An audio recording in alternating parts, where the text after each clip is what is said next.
Я приветствую вас, дорогие друзья, уважаемые гости и подписчики моего канала. Всем большое спасибо, что следите за новыми выпусками. Валерий Харчук, правозащитник, на связи. Валерий, приветствую вас.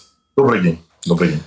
Валерий, самый главный, наверное, вопрос – это вот предвкушение следующего этапа переговоров. Какими они видятся после заявлений Путина, ответов Зеленского, да, то есть мы понимаем, что такой достаточно стабильный ход у Российской Федерации по условиям и предложениям.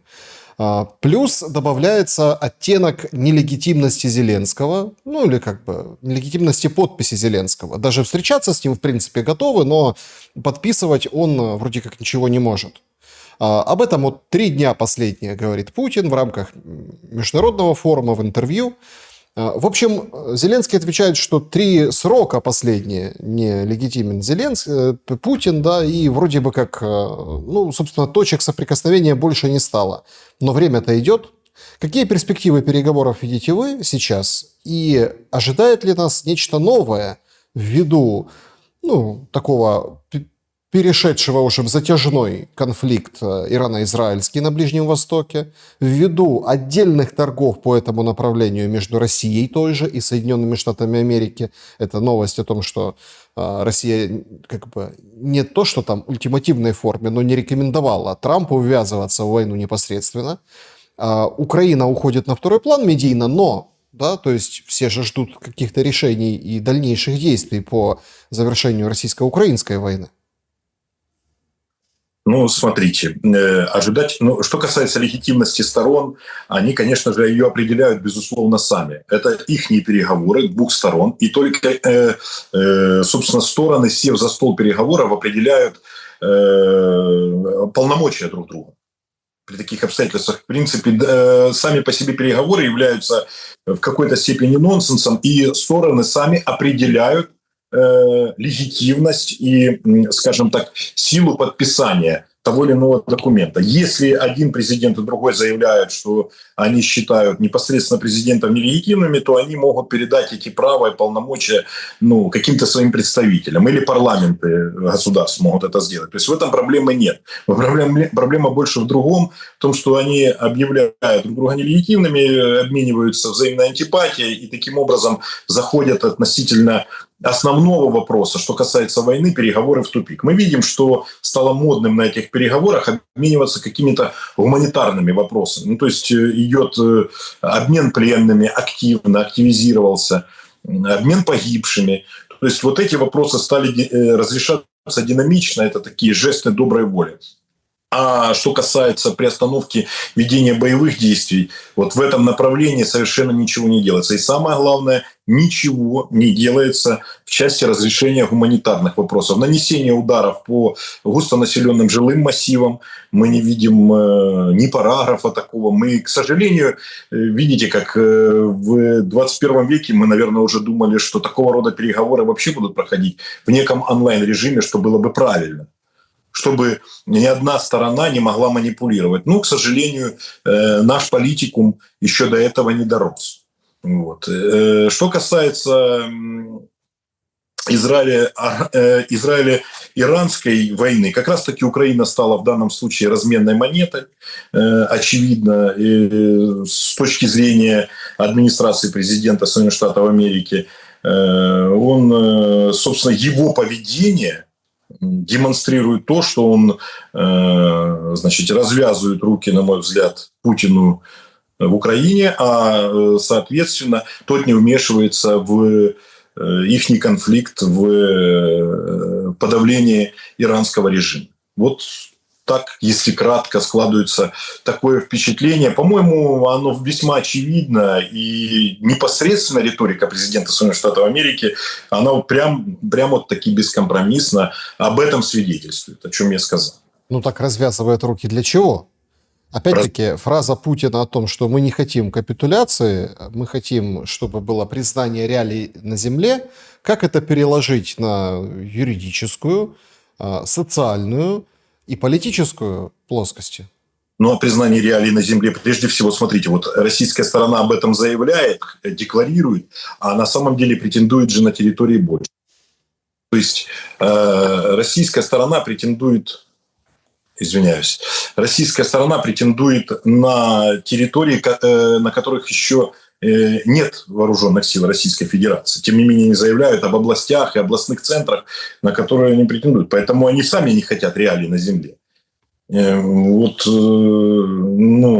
Как сказать, обе стороны ставят, на мой взгляд, нереальные. Со стороны украинской стороны они требуют соблюдения международного права и вывода всех войск с территории Украины. И в рамках этого, я уверен, согласны идти как раз вот с момента выведения войск на данный момент абсолютно нереального требования, конечно же, но тем не менее этого требует международное право, это требует гуманитарное право, на мой взгляд. Вот после выведения вооруженных сил Российской Федерации с территории Украины, я думаю, Украина могла бы разговаривать уже и о сокращении вооруженных сил, и о любых других вопросах, вот которые российская сторона выложила. И вот как раз... То есть не могли бы разговаривать, получается. Что? То есть причина тупика в этом. То есть, получается, если требование нереальное, то дальше, получается, разговора не будет по условиям Путина, которые он озвучил. На данный момент обе стороны явственно заявляют о нереальных требованиях по отношению друг к другу. Это очевидно. То есть вот то, что опубликовала турецкая сторона, у нас же нет официальных данных со сторон, мы слышим пересказы. Опубликовала турецкая сторона тот протокол некий, который предложила российская сторона. Потом мы услышали о том, что требует украинская переговорная группа. Меня во всем этом настораживает отсутствие интересов граждан. Конечно же, граждане прежде всего заинтересованы в прекращении вооруженного конфликта, но нужно исходить и из плана «Б», что конфликт продолжается, а нужно сделать так, чтобы не страдали мирные люди. То есть разработать своего рода, к сожалению, если исходить из того, что этот конфликт является затяжным, концепцию дальнейшего развития, при которых будут наименьшим образом страдать мирные граждане. Я думаю... По поводу мирных, смотрите, тут же как, все относительно. Мирные граждане живут в мирных городах, среди которых военные объекты. Эти мирные граждане запихиваются в бусик и становятся через очень короткое время уже не мирными гражданами. То есть мы видим, скажем так, процесс. Это не просто давайте котлеты и мухи разделим. То есть получается, что в этой парадигме, как вы выразились, план «Б», о том, что война продолжается, мирные как раз никому и не нужны. Наоборот, ставка на милитаризацию, все пройдут через фронт, все для победы, давайте все вместе. И, собственно, строится абсолютно другая модель государства. Я с этим согласен, безусловно. Эта риторика, она, в принципе, с 22 года, она не сейчас, она не нова. Просто сейчас она стала особенно болезненной на фоне бусификации для граждан Украины. А она была изначально такого рода. Трудовой фронт, экономический фронт как-то не рассматривался. Это было отдельной частью какого-то политикума, который не имеет социальной своего рода, не имеет возможности выходить в эфиры на постоянной основе, транслировать необходимость так называемого экономического, трудового фронта. Да, со стороны центральных органов власти идет риторика именно о милитаризации полнейшей страны. Такое впечатление, что у них яйца и котлеты рождаются сами собой в холодильнике. И вот мы видим сейчас, когда на территории Польши основной склад пуст и закрываются поставки вооружения, что мы должны были готовиться к этому. И мы видим, что в этом направлении, наверное, практически ничего не сделано. Конечно же, дроны наладили производство их, потому что это просто выгодно. Не нужно говорить о том, что это какой-то гуманитарный проект в интересах государства. Это выгодно. Есть заказ, соответственно, будет производство. Но использование людей как ресурса для продолжения войны – это делают обе стороны, только по-разному. В одной стране это покупают людей, в нашей стране их фактически заковывают в кандалы, похищают. И вот в такой извращенной форме, как считают наша политическая элита, они считают, что эти люди мобилизируются. На самом деле, согласно международного права, это является грубым нарушением законодательства. И мы видим результаты на фронте такой мобилизации. Нестойкость во время участия в боевых действиях, иногда в плен сдаются наши военные, что было крайне редко в 2022 году. Использование человеческого ресурса обеими сторонами во время вооруженных конфликтов является нормальным явлением. Но, к сожалению, в Украине правительство и центральные органы власти, мы видим от того, что они фактически отказались от создания некого трудового фронта и резервов, экономических резервов. И в результате они стали на 100% зависимы от внешних источников как финансирования, так и военной помощи. Как результат, ослабление катастрофическое после того, как Соединенные Штаты Америки перестали передавать помощь в тех необходимых объемах, которые нужны для ведения боевых действий, которые нарастают сейчас на фронте. Использование людей – это нормальная практика, но ведь есть правила, законы войны, есть законы, написанные о мобилизации, которые почему-то, я уже говорил в вашем эфире, закон собственный о мобилизации не соблюдается центральными, прежде всего, органами власти, потому что я считаю, что за мобилизацию ответственность несет непосредственно президент, и перекладывать на командующего сухопутными войсками или на министра обороны с его стороны это некорректно, потому что телеграм-каналы, Facebook, уже во всех публичных информационных каналах идет демонстрация тех преступлений, которые совершают сотрудники ТЦК на улицах города, и в результате наносят колоссальный экономический и демографический удар по Украине. И в результате одного бусифицированного, я уверен, если провести статистику, как минимум 100 людей покидает территорию Украины. Это налоги и сборы, это те средства и тот ресурс, на который могла бы рассчитывать Украина в случае затяжной войны. Плана Б, как всегда, нет. Ничего в этом нового нет. Мы не открываем никому нашим зрителям на это глаза. Что плана Б нет. Есть план А, и вот он реализовывается тем, насколько это возможно, неумелым способом, безграмотными и одноразовыми политиками. Так а какой тогда предел прочности? Потому что, опять-таки, тут же тоже очень важно. Сейчас вот муссируется тема с газом, да, о том, что на следующий отопительный сезон, прям проблемы. И цена, и объемы, и, собственно, и взять негде. Это как один из факторов, да, один из примеров. Да. Вот, сейчас там рассрочку на еду предлагает супермаркет. Гривна никогда так дешевой такой не была по отношению к евро.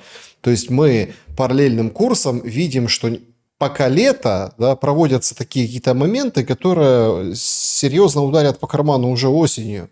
Уже как немножко, лето красное пропело, помните, да, оглянуться не успело. В общем, и вот так и получается. И такое ощущение, что, несмотря на то, что Зеленский говорит о том, что нужно закончить войну при этом сроке Трампа, то есть до 29 года, или там мой сын, ему сейчас 12, но вполне возможно, он там будет 18 лет тоже отмобилизован. То есть риторика звучит о длинной войне, что это еще год, еще год, еще год. То есть до конца срока Трампа, простите, пожалуйста, опять-таки хотелось бы Зеленскому, но это достаточно большие промежутки времени, о котором мы говорим, и процессы только будут усугубляться. Если бы он, понимаете, говорить и делать у нашего президента это совершенно разные вещи. Мы видим, что делает заявление он одни, даже сами заявления иногда несуразные, несовместимые со здравым смыслом и гуманитарным правом. Но делает он же совершенно другое. Если мы смотрим на его назначение, если мы смотрим на действия, если мы смотрим на методы и объемы проводимой мобилизации, то мы не видим намерений на затяжную войну, мы не видим... То есть, что такое затяжная война? Это максимальное укрепление, это строительство максимальных укреплений, это вкладывается в это экономические ресурсы городов, населенных пунктов, областных центров и государства непосредственно. И, естественно, развивается внутренний экономический сектор. Мы видим, что он на сегодняшний день уничтожается. Снижение стоимости гривны по отношению к евро и к доллару свидетельствует о том, что значительно снизилась финансовая международная поддержка, и на внутренние биржи и рынки, на валютный рынок выбрасывается меньше валюты, и в результате гривна обесценивается. Когда она начнет непрерывно печататься, то мы увидим такую неконтролируемую инфляцию. На сегодняшний день она еще проходит, хотя в принципе если посмотреть на график, то он динамично сейчас поднимается вверх. Энергетический кризис, это один из тех, который мне видится как разрешимый.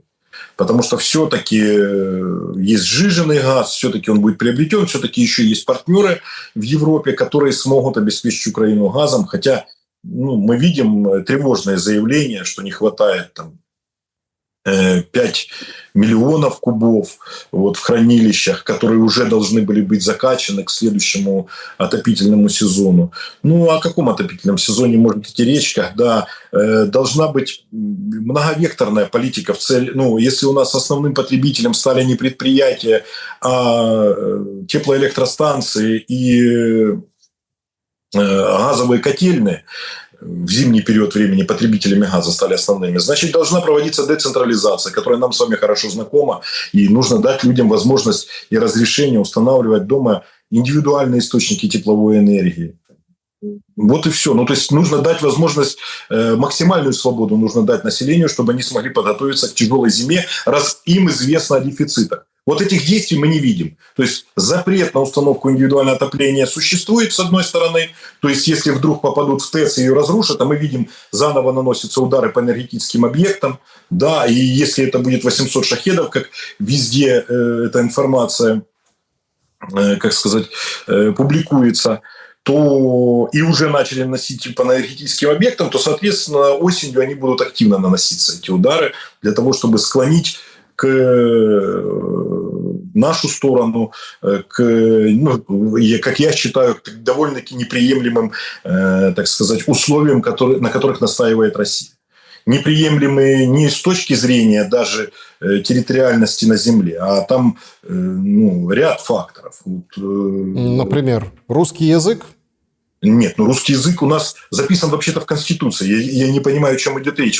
С точки зрения тех людей, которые пропагандируют в нашей стране, у нас, безусловно, государственный язык украинский. Это никому не мешало. И у нас, согласно законам, все государственные служащие могут и имеют право в момент диалога с человеком переходить или приглашать переводчика. Это предусмотрено и в Уголовном процессуальном кодексе, если речь идет об уголовном деле. Это предусмотрено. У нас нарушаются законы. У нас представители органов местного самоуправления и центральных органов власти, их риторика и та пропаганда, которая идет сейчас в стране, она идет же вразрез с законодательством. У нас, по сути, просто нужно соблюдать законы. У нас ничего другого не нужно. Те, которые есть, даже те суровые законы языковые, они, как многие считают, что они угнетают русский язык, на самом деле он абсолютно защищен, отдельной статьей выделен в Конституции Украины. Отдельной статьей. И люди, естественно, имеют право разговаривать на французском, немецком и русском языке. И это предусмотрено. У нас в паспортах на 2 языках паспорта написано. Это же действительно паспорта. Так эти паспорта уже есть законопроект, чтобы их переделать и изъять. Достаточно интересный, резкий ход, который, если так думать дальше, он просто, скажем так, без ножа разрежет эту же Конституцию и, в принципе, то юридическое образование, которое из себя пока что, хотя уже в неполной мере, представляет государство Украина. Вообще, эта тема очень интересна. Как вы думаете, дойдет до этого, проголосуют, и теперь все паспорта с книжечками, где и по-русски, и по-украински, заменят на пластик? Давайте откровенно говоря, наш парламент, там действительно, к сожалению, нет оппозиции. Отдельные выступления, скажем так, депутатов, которые идет вразрез с властью, нам тяжело оценивать, насколько они являются реальными. Либо это искусственная оппозиция создается, для того, чтобы кому-то разрешили говорить, либо это действительно человек возмущен тем, что происходит в стране, и заявляет о нарушениях прав и свобод граждан, нарушает о нарушениях закона, нарушает о нарушениях верховенства права, так сказать, в нашей стране. И такого рода законопроекты, мы знаем, что они уже принимались нашим парламентом. И, конечно же, нет никаких практически сомнений, что они, если будет на то воля президента, что он будет проголосован. Ну, это очередной разделяющий. Ну, я надеюсь, что этот вопрос отложат на как минимум до окончания переговоров, потому что это идет вразрез с, скажем так, с переговорными позициями сторон. Ну, то есть ведь люди, когда идут на переговоры, они в этот момент создают определенные условия. И должна быть, если люди, скажем так, милитаризируются с двух сторон и идут на переговоры, говорят о том, что мы хотим достичь там, какого-то продолжительного мира, ну, это вот действия, которые не совпадают с заявлениями. Это мы видим повсеместно. И продолжение преследования какой-то степени русского языка, это идет вразрез с международным правом и законодательством Украины. Поэтому, ну как сказать, вот действия центральных органов власти, президента Украины в этом отношении, они алогичны, потому что разделять страну, которая на сегодняшний день находится в состоянии войны, и нужно привлекать каждого украинца на трудовом фронте, либо фактически мобилизировать для того, чтобы как-то противостоять агрессору, и в этот момент разделяющие законопроекты подавать, которые люди не поддерживают, просто... Ну, скажем так, уже мы не раз сталкивались с тем, что действия Владимира Александровича идут вразрез с логикой, и я думаю, я буду не первый, у кого складывается впечатление, что именно он является яростным соратником Владимира Владимировича.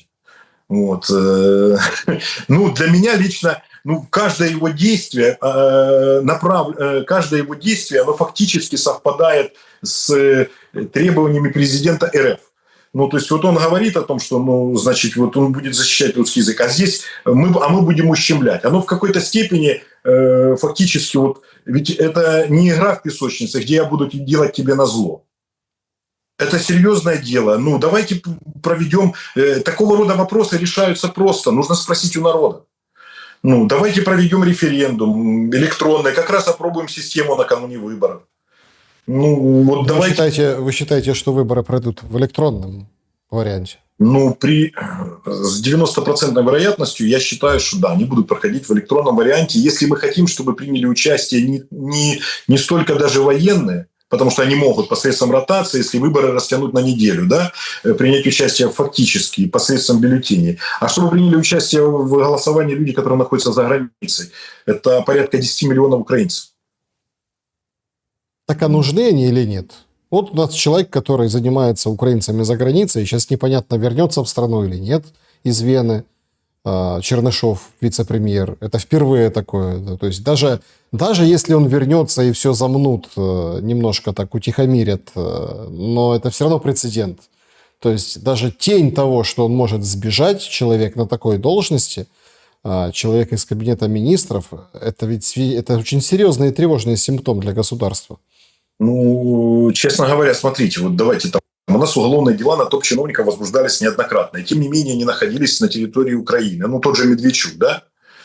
Порошенко. Никто не выезжал. Если они выезжали за границу, они всегда возвращались и, скажем так, участвовали в состязательных процессах в судах. То, что Чернышов фактически, так выглядит, как будто он испугался этого преследования в рамках уголовного дела, это свидетельствует о том, что он не доверяет украинскому суду. Министр, бывший министр, как же правильно его должность называлась, фактически он управлял всем строительством в стране, бывший министр по развитию. Я считаю, когда министр не доверяет правоохранительной системе и суду, это не показатель, это факт, что значит этих структур нет. Они не работают, и нет у стороны обвиняемой в совершении преступления возможности защититься в рамках процесса. Вот и все. Это говорит только об этом. Потому что на протяжении, мы с вами знаем, на протяжении 30 лет существования нашей страны преследовались у нас топ-чиновники. Вот во времена правления Кучмы сбежал Лазаренко, да? Было понятно, какая была правоохранительная система. С тех пор это были исключительные случаи, чтобы топ-чиновники бежали. В основном они судились и зачастую оставались на свободе, как мы видим. Нам тяжело сказать, не ознакомившись с материалами дела, там они были виновны, как люди любят говорить, они откупились, или наоборот, против них были сфабрикованы уголовные дела. Но все находились в стране и участвовали в состязательном процессе публично. И некоторых даже сажали. Тимошенко, и никто не бежал из страны.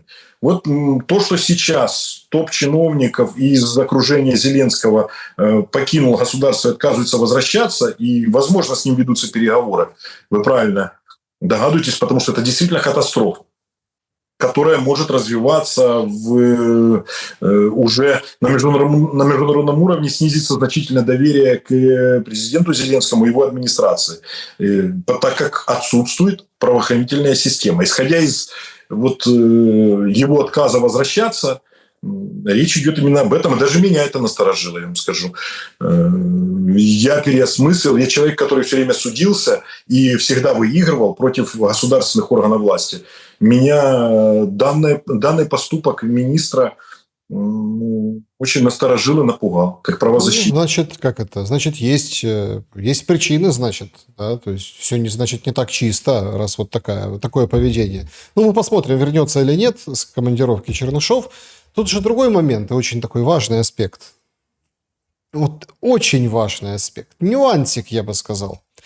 В том заключается этот нюансик, в том, что Зеленский же буквально на неделе уходящий говорит: Австрия, вы давайте нам беглых топ-чиновников и их активы. И тут все так посмотрели, то ли на активы, то ли на топ-чиновников австрийских замахнулся Зеленский. А Чернышов как раз в Австрии. Вот где парадокс. Я согласен, что это интересное совпадение, но меня поражает, знаете, за 7-й год, вот уже идет у власти человек, он же должен был, его должны как-то подготавливать, если он ничего не читает. Согласно международного права, не выдают людей в стране, даже самых злостных преступников не выдают в стране, где может человек подвергнуться пыткам, убийству и прочим такого рода действиям. А эти действия фиксируются в телеграм-каналах и везде у нас. У нас задерживают во время мобилизации. Мне знаете, как интересно? А как же будут задерживать реального убийцу? Вот если человек, который совершил административное правонарушение, задерживается посредством в момент, когда он прыгает головой вниз с 3-го этажа, например, и я видел видео, и человека за ноги затащили назад. То есть этот человек хотел покончить с собой. Его за ноги сотрудники правоохранительных органов с целью мобилизации затянули назад. Не всегда затянули, как мы видим. Где-то люди выпрыгнули и пострадали. А если человек совершил тяжкое преступление, какие же санкции в отношении него? Каким образом будет осуществляться задержание? Это будет как на Диком Западе, сразу стрельба получается? Но ведь наказание должно быть соизмеримо с преступлением. Неужели никто не может в этом огромном здании, в котором там сотни окон, администрация президента или как офис президента его называют, кто-то подсказать президенту, что это недопустимо, и ни одна страна такими методами не отстояла не просто собственную территорию, а не победила в войне. То есть вот эти методы бесчеловечные, они, я уже говорил в вашем эфире, что это такое у меня сложилось впечатление, что в Украину укололи какой-то некий укол бешенства, которым заражена не только верхушка власти, но и часть общества, которая поддерживает такого рода действия, не осознавая, что в результате, как я и пророчил, будет снижаться международная поддержка. Она будет мягко снижаться, если не прекратится вот такого рода действия. Преследование, похищение людей, пытки, издевательства. И неважно, с какой целью. Человек совершил уголовное преступление или административное в виде уклонения, даже не от мобилизации зачастую. Там человек, например, не стоит на воинском учете или еще. И о каком воинском учете, смотрите, может идти речь, когда мы знаем, что ВЛК проводится зачастую без флюорографии, взятия анализов, то есть за несколько часов физически это невозможно. У нас не обладают врачи там каким-то уникальным оборудованием, которое нет нигде в мире. А исходя из заключений наших врачей, у меня брат, например, прозрел. Он на фотографиях на правах своих, он в очках. задолго до мобилизации. А зрение, например, 100%. Так что теперь ему после мобилизации податься на то, что он потерял зрение в течение вот этих 2 недель службы, и теперь ему выплатят компенсацию как минимум 500 000 гривен, и в дальнейшем спишут?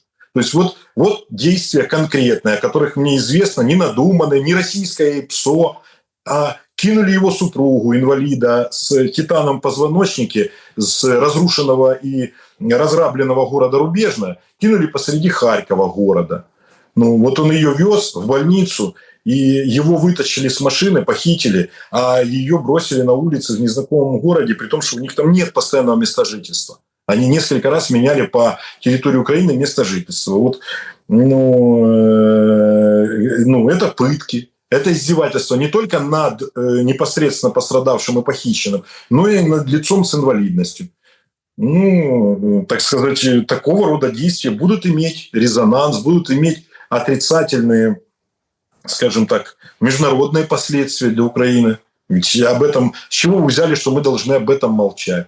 У него погибла мать, он, так как у него погиб близкий родственник, не подлежит мобилизации. У его жена инвалид, он не подлежит мобилизации. Он является ее единственным опекуном, он лицо с интернированной территории, то есть с оккупированной территории. Теоретически родственники, друзья, имущество находятся в заложниках на территории, на оккупированной территории. Исходя из этих соображений, также, согласно международного права, не республиканского, также ему должны были предоставить отсрочку. То есть были все возможные основания, но все произошло за сутки, да еще оказывается, что ему и здоровье поправили. Вот, исходя из выводов ВЛК. Но все эти люди должны будут быть привлечены к уголовной ответственности, как минимум иллюстрированы по окончанию конфликта. Поэтому мы все заинтересованы как раз-таки в приостановке боевых действий с целью проведения выборов, смены правящего режима и с дальнейшим привлечением к уголовной ответственности публичной всех людей, причастных к совершенным преступлениям. Почему, вот мы с этого начинали, почему Путин этой возможности не дает? Ну вот, грубо говоря, сейчас, давайте так, это все в его руках. Да? У вас прозвучало 2 очень интересных тезиса. Да? Тезис первый, то, что, с одной стороны, Зеленский играет на руку Путину, с другой стороны, он как бы действует ему на зло от противного, чем тоже как бы подстегивает продолжение вот этого всего. Да. Но Путин же, и у Путина же тоже есть советники, они же видят, что если условно остановить войну на месяц, на 2, на 3, Украина сама переварит вот это вот все, кодло, да, кодло. Но у него другая история, потому что Украина-то, может, переварит, но политически. Сюда же сразу прилетят Макроны, всякие там натовские вооружения, сюда же сразу прибегут, собственно, то есть видение у Путина, что наоборот не переварит, а это кодло у руля в элитах переварит украинцев. И тут возникает дилемма. Вы считаете, что если условно остановить огонь, то начнутся политические процессы, и, в общем, Зеленского власть просто смоет? Да, я в это охотно верю, надеюсь на благоразумие наших людей. Но, естественно, они на данный момент, граждане Украины, находятся довольно-таки... С кем я не общаюсь, я впервые вижу, что люди по WhatsApp общаются с опасением. Близкие, друзья и знакомые, находящиеся на территории Украины, не исходят из того, что их малозначительные, скажем так, с точки зрения государственности, их какие-то действия, тем не менее, они считают, что они подвергают себя опасности, критикуя. Да, тяжело себе представить, какой будет результат на выборах, но я считаю, что не может быть, чтобы люди поддержали такого рода репрессивный орган, который уничтожил экономику и, по сути, нанес колоссальный ущерб вооруженным силам Украины. И на самом деле Путина можно понять. Ему выгодно, чтобы они оставались у власти и продолжать ползучее наступление. Не столько наступление, сколько просто боевые действия. Так а в чем тогда стратегия? Чем все закончится? К чему все идет? Это закончится обескравливанием. В итоге, смотрите, год назад люди не хотели даже слышать ничего о переговорах. Только 30%, да, вроде бы по соцопросам. Сейчас уже свыше 50%. Представьте себе, через год бусификации, а это основной фактор, который влияет на сегодняшний день на мнение граждан Украины. не столько боевые действия, жертвы и гибель, как ни странно, а именно вот эта жесточайшая муссификация, похищение, пытки, издевательства над людьми. Вы знаете, я начал изучать это в мировой истории, где это было с целью мобилизации такого рода. Я не нашел. Да, была принудительная мобилизация в африканских странах, она не носила столь массовый характер, и там были ограничения на пересечение границы, но там не было похищения людей на улице. Особенно тех, которые уже несут трудовую вахту на тех или иных предприятиях. Вообще этот вопрос такого рода мобилизация – это нонсенс. И я думаю, что если это продолжится, то разложение общества произойдет до такой степени, что, в принципе, можно будет выдвигать, как считает Путин, более, скажем так, выгодные для себя условия. На фоне того, что вот общество будет давить на центральные органы власти, чтобы мир состоялся любой ценой. Как может общество давить на центральные органы власти? Мы же тоже становимся свидетелями изнутри Украины такого опасного парадокса. То есть, с одной стороны, вроде бы как, да, мы выбирали власть, и помним Зеленского 2019 года, который там по каждому чиху проводил соцопросы, везде замеры были, там закрытая социология, чуть что, сразу вот люди против, люди за, или там людей это не волнует, ну та или иная тема, да, это мы помним, как он ездил на Тесле, купался в море с Богданом, а потом был 19 год, он ему там шептал что-то на ушко. А сейчас кажется, что социология пишется так, как хочет этого власть. И, простите, но обычным людям некак повлиять на вертикали, и тем более там достучаться до небожителя в теплой ванной на каком-то там 4-м или какой этаж у него на Банковой. Вы знаете, то есть в средствах массовой информации, я бы сказал, не массовой информации, на социальных ресурсах уже отношение к президенту, его администрации, центральным органам власти становится явным. Во всех, в интернет-ресурсах масса критики. И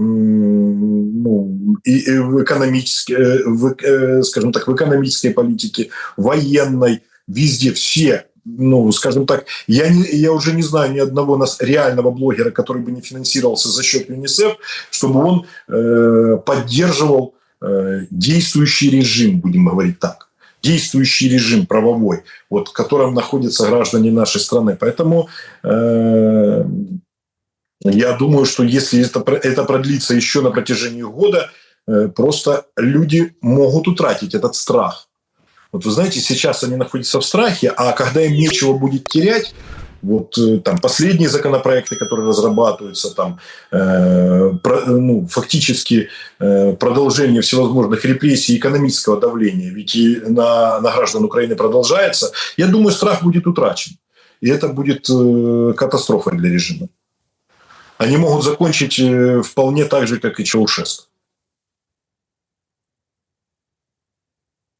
По поводу экономики здесь там очередной дедлайн, да, подходит, что надо сдавать всем предприятиям, сколько у них какие автомобили есть, да, по людям, которые работают на тех или других предприятиях. А бизнесмены вообще просто в шоке и жалуются на то, что вообще невозможно, непонятно кого брать на работу. То есть надо брать, получается, с 18 лет до 25, если хочешь, чтобы сотрудник поработал у тебя несколько лет. Потому что после 25 это нереально, он просто не доедет, не приедет, уже такие случаи были, поэтому тут и с бизнесом тоже есть такие определенные вопросы. Момент только в другом. Власть же сама это все понимает, и более того, понимает, наверное, хотя до этого нет никакого дела, там, например, американцы, европейцы. То, как понимает Путин, вы собственно, объяснили, да, то есть, значит, выгоднее дальше продолжать, потом условия будут еще лучше. Небензя же как говорит, это самые лучшие условия для Киева, следующие будут хуже. Но мы же разворачиваем, это же противные стороны, да, то есть разворачиваем, значит, продолжаем, и дальше выгоднее для России будет там следующие какие-то итерации переговоров. Но это же тоже не решение просто взять, развернуться, плюнуть и бросить, как это делает Трамп. Европа вообще какая-то, скажем, вообще в стороне. Ее по иранскому вопросу там вообще ничем не закончилось. Просто приехали, сказали, ой, давайте, бросайте свою ядерную программу, прекращаем огонь. Иранец приехал, покрутил пальцем у виска. Ну и все. Ну, то есть Запад, получается, оставляет все как есть и никак не влияет на процессы. Тогда какое влияние он будет иметь в будущем, если все остается как есть? И фактически никакие международные, в том числе и правовые институты, авторитетом которых, ну, в принципе, пользовались в Украине, уже ничего не работает. Ну, экономически, судя по всему, не будут поддерживать Украину. То есть, как такового экономического краха явно в ближайшее время не допустят Запад. То есть, экономически они будут поддерживать. Насколько у них есть возможность заменить Соединенные Штаты Америки в предоставлении вооружений, ну, на этот счет у экспертов есть сомнения. Я, наверное, солидарен с их точкой зрения. Что касается тех действий, которые совершаются в экономическом секторе, это на предприятиях, учреждениях и везде, расширение штатов государственных служащих с последующим их бронированием. И мы уже это обсуждали, что фактически это говорит о том, что никто не рассчитывает на длительное продолжение войны. Такого рода действия власти или он не владеет действительно информацией. Знаете, он делает заявление одни, что готовимся к длительной войне, я своего сына готовлю к тому, что 18 лет я его отправлю на фронт. А с другой стороны, расширяются штаты, значит, в всевозможных администрациях, увеличится количество забронированных государственных служащих, и, соответственно, мы исходим из... И в то же время похищаются сотрудники с частных структур, реального сектора экономики, который мог бы поддержать государство на плаву. Ну, они, судя по всему, не рассчитывают на длительное продолжение ведения боевых действий и уповают на переговоры, на смягчение каких-то пунктов, о которых мы не знаем. А какие пункты именно? Состав вооруженных сил, территории. Мне кажется, ключевые, в принципе, на сегодняшний день в этих переговорах это признание оккупированных территорий, в частности Крыма, это непосредственно признание их, и территориальные претензии в части Запорожья и Херсона, тех городов, которые на сегодняшний день не захвачены. Вот это основные расхождения во время переговоров. Ну, и он надеется, я думаю, эти вопросы каким-то образом разрешить. Вот российской стороне это невыгодно, они будут затягивать, очевидно, как минимум на полгода, и для них на фоне бусификации, на фоне, скажем так, от того людоедства, которое происходит в нашей стране, они надеются получить общественную какую-то поддержку. Но, конечно, это никак не совпадает с бомбежками городов и нанесением, и убийством людей. Вот такого рода действия. Ведь такого рода эксперименты проводились над Англией. Там Гитлер надеялся, что когда он будет сравнять с землей Лондон, то произойдет деморализация и, так сказать, общество потребует от английского правительства вступить в переговоры. Этого не произошло. Исторических таких фактов, что в результате бомбежек, чтобы население каким-то образом склонило, тоже Германию бомбили, раскатывали, там, как после ядерных взрывов, там десятки тысяч людей гибли после одной ковровой бомбардировки союзников. И тоже население, во всяком случае, не повлияло на правящий режим в части вступления в переговоры в 1944 году. Поэтому эти массированные налеты с уничтожением жилых кварталов и домов мне не совсем понятны со стороны Российской Федерации. То есть они как-то не вписываются в логику склонить к переговорам на более выгодных условиях. Безграмотность действий нашего правительства, она не поддается уже никакому анализу. Это клинические действия. Я уже начинаю даже, соглашаться с той точки зрения, что, судя по всему, они на этом зарабатывают. Понятное дело, военкомы, это было понятно с 22 года. Мы уже говорим о центральных органах власти. Судя по всему, они на этом зарабатывают. Иначе никак нельзя объяснить то, что они разрушают внутри экономику посредством бусификации, с одной стороны, и при этом декларируют готовность к длительному, и снижается международная поддержка, и при этом они декларируют, что они готовятся к длительной войне. То есть вот просто абсолютный диссонанс. Предвидеть дальнейшее развитие событий можно. Отказаться от бусификации – это признать эти действия ошибочными. Это приведет к тому, что, в принципе, люди поднимут голову. То есть это часть еще страха, который сеется в населении, в журналистов, адвокаты, юристы. Огромная прослойка людей притихла, которая могла бы заниматься консультативом или могла бы поднять людей против тех или иных неправильных экономических решений и действий, репрессивных действий. Бусификация – это часть элемента запугивания. Не просто с целью мобилизации, еще получения средств посредством вымогательства у предпринимателей, либо чтобы их людей оставили в покое, либо непосредственно предпринимателя, чтобы не мобилизировали. Вот. Создание во время мобилизации, внесение заведомо ложных данных, это и привело к тому, что люди перестали являться самостоятельно военкоматами для уточнения военно-учетных данных. Знаете, часто военные с пренебрежением, я смотрю, говорят мирным жителям, а вот чому ви не з'явилися раніше? Так вы вносите заведомо ложные данные.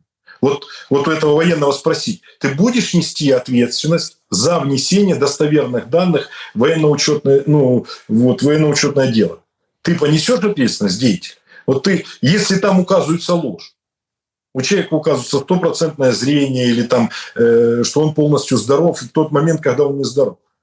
И из-за этого не являются. Вы же врете.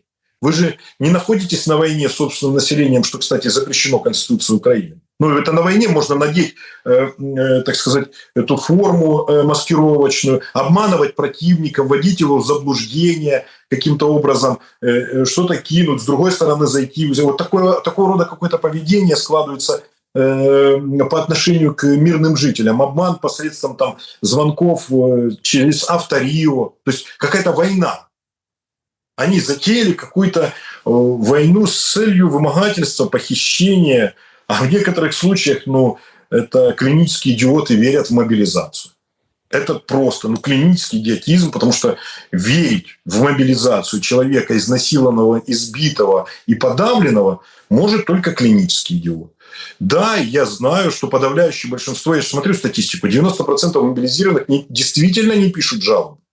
Действительно идут, служат и все. А конечный результат ведь их не в момент несения службы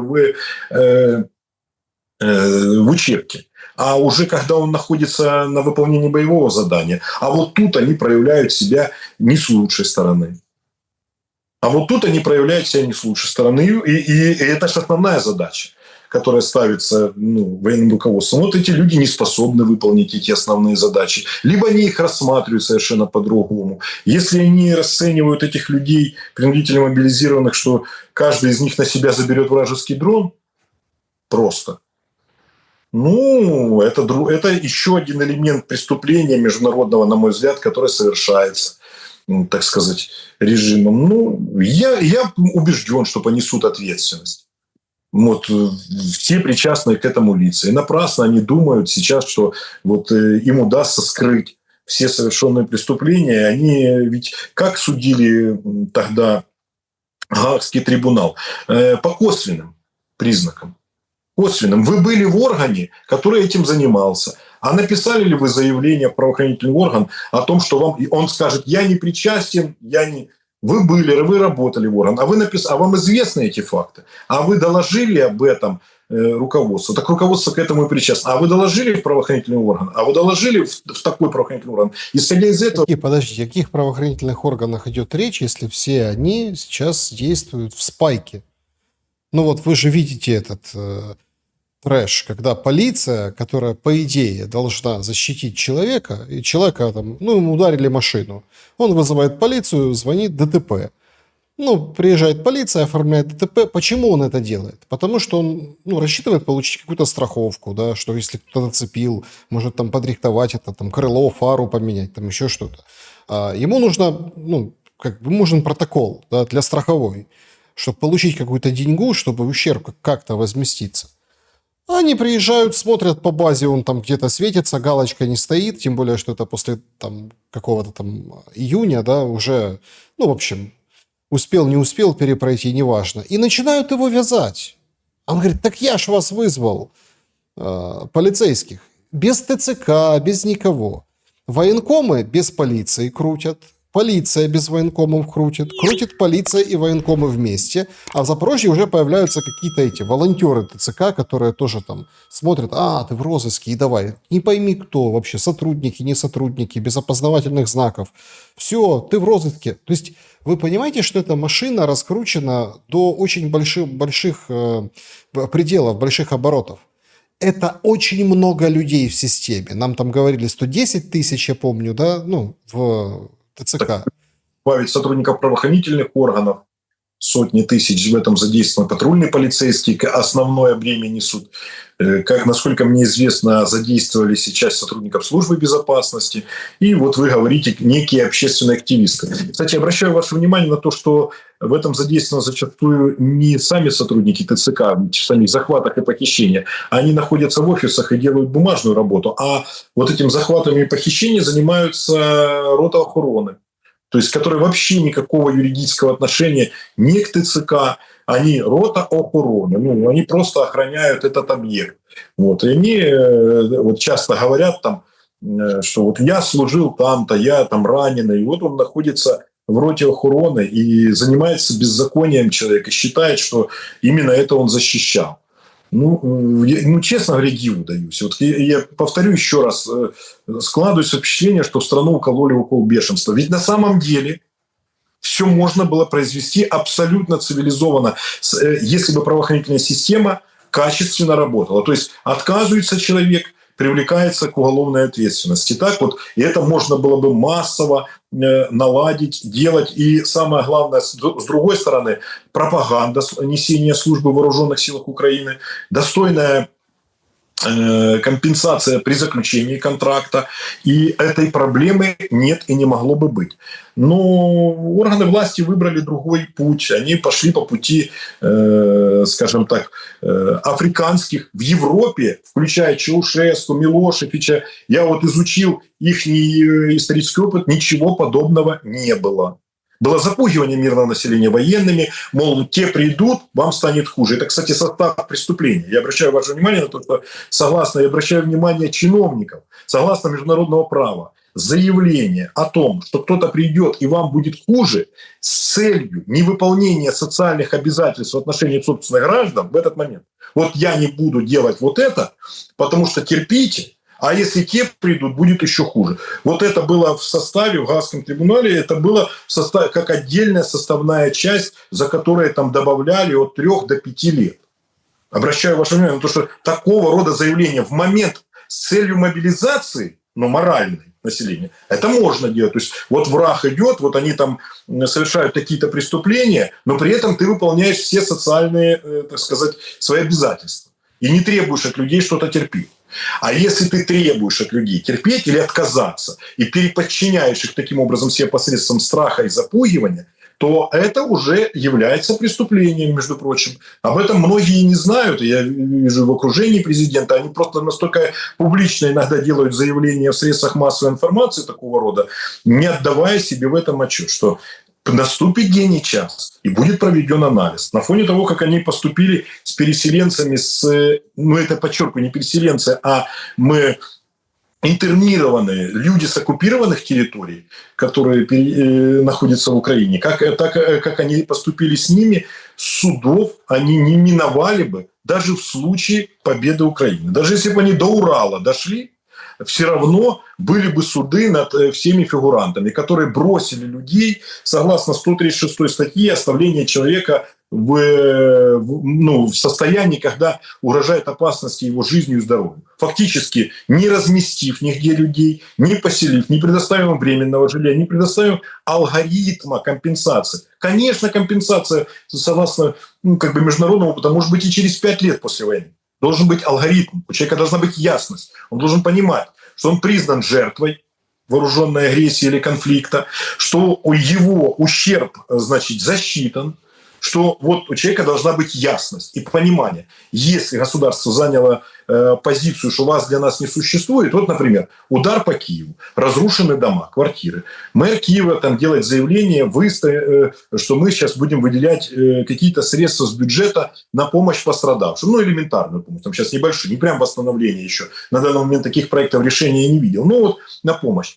На помощь пострадавшим. Интересная риторика. А как же в Киеве зарегистрированные семьи живут? Смотрите, потерявших все в городе Рубежном. И вот они живут, люди в Киеве, платят 9 тысяч. Они уже киевляне. Они же зарегистрировались и мобилизировались мужья. Понимаете, в чем дело? И мобилизировались мужья, защищают киевлян. Киевлянам платят по 9 тысяч за аренду жилья. И вот им как раз-таки никакая помощь. Они же уже киевляне. Они зарегистрированы в Киеве. Почему вы им, людям, которые полностью потеряли все, с киевского бюджета ничего не хотите выделять? Почему? Вопрос. То есть у нас какие-то местные бюджеты, как отдельные королевства, княжества. А мы будем помогать только своим. Ну хорошо, а как бы вы помогли своим, если бы через Рубежное, Северодонецк, Лисичанск, а сейчас Славянск, а потом еще Днепропетровск, вот прямо проехали бы вооруженные силы Российской Федерации и стояли бы на пороге Киева. Понимаете? То есть вот если бы они просто проехали.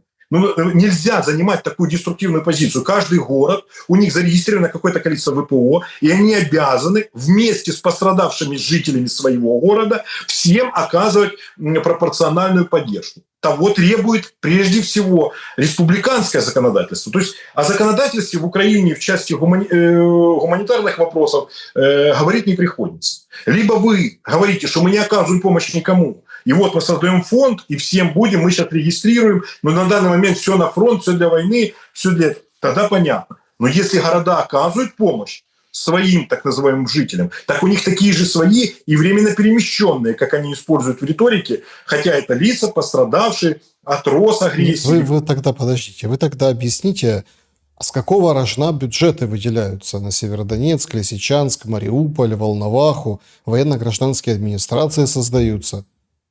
Нет, а эти деньги куда идут? Отдельная тема. Ну вот люди в переписке, где мы обсуждаем этот вопрос в Фейсбуке, некоторые уже выражают мнение абсурдное, год назад для меня абсурдно, что это просто выделяются для отмывки центральными органами власти, так проще. Ну это, конечно, абсурдно. Это люди, которые не имели дела, наверное, не работали в государственных органах власти, но уже складывается какой-то конфликт. То есть это абсурдный уровень. Им говорят, занимайтесь первоочередным вопросом. Это оказанием помощи пострадавшим с региона. Наотрез. Мы какие-то пакеты, какую-то гуманитарную помощь перераспределяем. Вот город Рубежная, военно-гражданская администрация. 49% оккупирован город. Населенного пункта на данный момент под контролем Украины нет. Он оккупирован. Администрация находится в городе Днепропетровске. 49% они выделяют на Збройные силы Украины. То есть город Рубежный финансирует охрану Днепропетровска, Сум, которые 22% только выделяют из бюджета, значит, Киев, который выделяет 5%, значит, и другие населенные пункты, которые там меньше 2,5% выделяют. Город Рубежный финансирует. Значит, я прихожу к выводу, что, наверное, рубежанам во всех городах, принимающих громадах, соответственно, оказывается помощь. Рубежная тратит на их оборону, города-то у нас уже нет, мы вкладываемся, жители города, в том, чтобы, значит, сохранить эти населенные пункты. Мы выделяем на оборону, значит, их бесплатно поселили, накормили и так далее и тому подобное. И занялись какой-то реабилитацией и компенсацией. Нет, оказывается, этого нет. Люди пишут, вы что, с ума сошли, это ложь, нам никто помощи не оказывает. Но тогда возникает вопрос к руководителю военно-гражданской администрации. Ты что думаешь, что у нас министр обороны не знает, куда ему деньги нужно делать? Тебе дали деньги для того, чтобы направили. Вот вы говорите, зачем? Ему дали деньги для того, чтобы он оказывал помощь жителям города. Он говорит, нет, я единолично принимаю решение, я потрачу на оборону.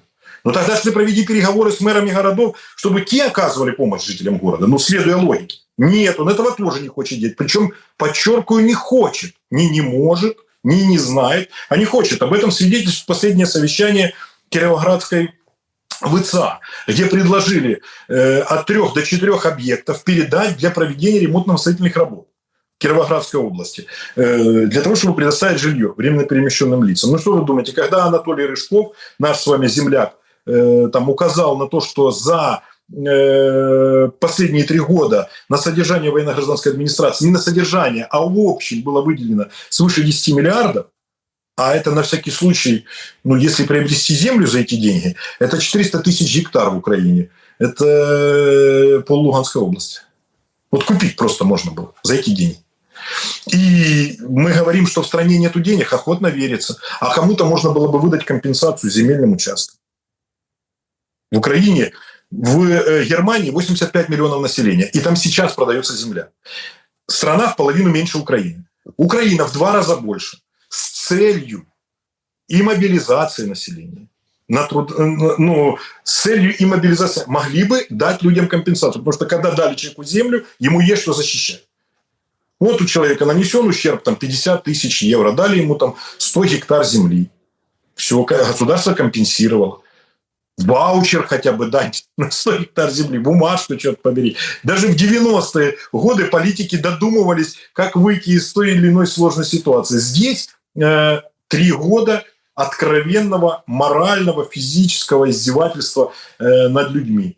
При этом, если еще наблюдается похищение этих людей с целью участия в боевых действиях, это преступление будет, я думаю, отдельно изучено и дана будет оценка в международных судах вот такого рода действиям наших и силовиков, и власть имущих, всех причастных к этому. Да, без трибунала не обойтись, получается, после этого всего. Мое мнение, да.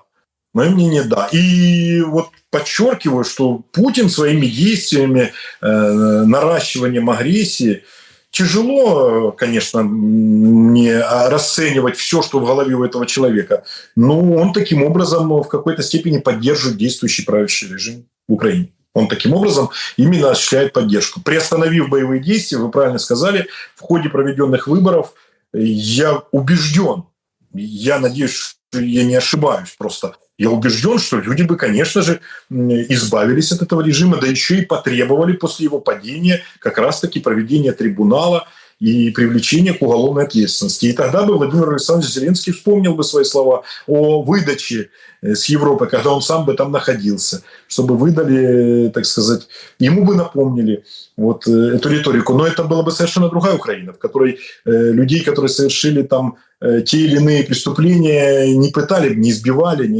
и не похищали. Поэтому такой Украине будут выдавать. Преступников, совершивших преступления, они будут нести ответственность. Да, Валерий Харчук, правозащитник, был моим собеседником сегодня. Спасибо за время и мысли. Спасибо. Спасибо, до новых встреч. Да, друзья, берегите себя, добра и света. Увидимся.